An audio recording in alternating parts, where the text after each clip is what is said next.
এই দেখো হনুমানে কি করলো, দেখো সর্বনাশ। এই যে ঘরের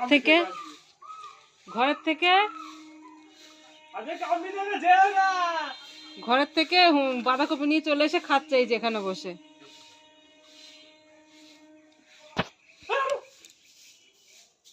তো ভাবলাম আমি একা দেখলে তো হবে না, তোমাদেরকে একটু দেখাতে হবে, তাই দেখো।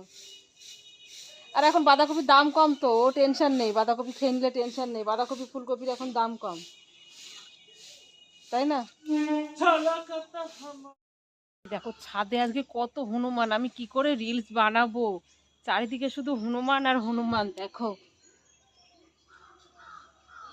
দেখছো, চারিদিকে শুধু হনুমান। ওই যে ওইদিকে ডিশের ওপর বসে, ওইদিকে এই যে ইনি আসছে, এই যে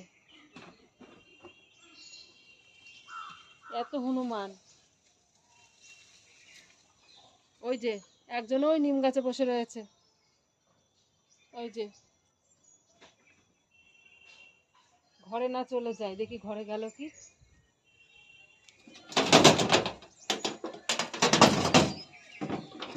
ইটটা দিয়ে রাখি,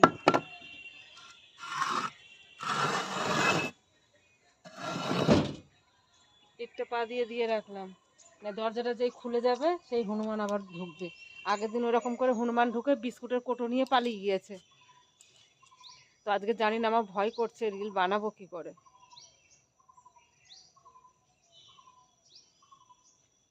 অনেক সময় হয় হনুমানে মানে ছাদ থেকে ধাক্কা দিয়ে ফেলে দেয়, আমার সেইটা ভয় লাগে, যদি বড় হনুমান এসে ফেলে দেয় তখন কি হবে।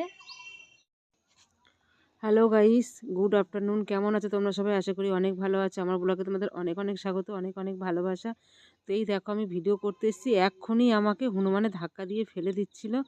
তো যেটার ভয় করছিলাম আমি, সেই ভয়েই মরছিলাম। তো এই দেখো আমি কেবল মানে গান পাচ্ছি যে কোন গানে আমি রিলস বানাবো, আর দেখছি একটা বড় মোটা হনুমান। এই দেখো আরও একজন আসছে আমাকে মানে পিছন দিয়ে, আমি দেখছি চুপচাপ, আমাকে মানে এক ধাক্কা, আমি হাঁপিয়ে গেছি ভয়ের জ্বালায়, বুকের মধ্যে আমার হার্টবিট কি জোরে জোরে জোরে জোরে চলছে জানো, কি ভয় লাগছে। যদি আমাকে ফেলে দিত কি হবে।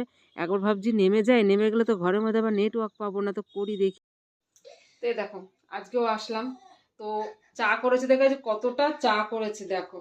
এই দেখো সবাই খেয়েছে, এখনো এতটা চা আছে, এতটা দুধ চা এখন ফেলে দিতে হবে বলো। ও তার মধ্যে তোমাদের একটা জিনিস দেখাই, দেখো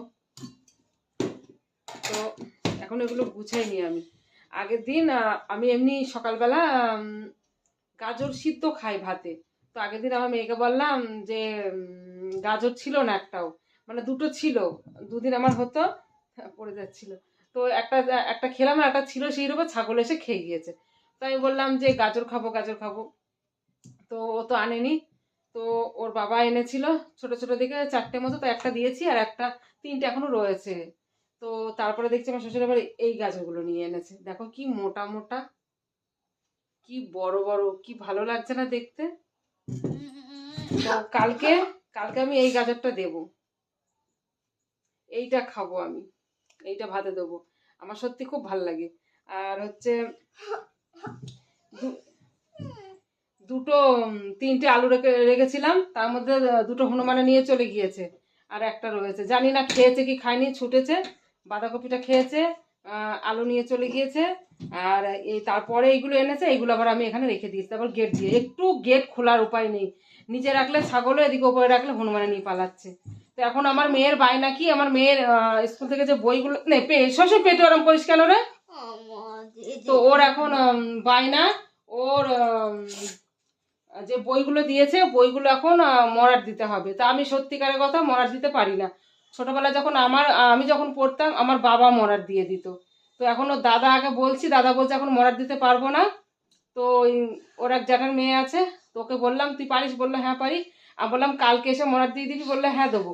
ওর এখন সহ্য হচ্ছে না, বলেছি তো, দেখো কান্নার কি আছে, দেখো কেমন করছে, দেখো বাঁদরের মতো করছে কেমন।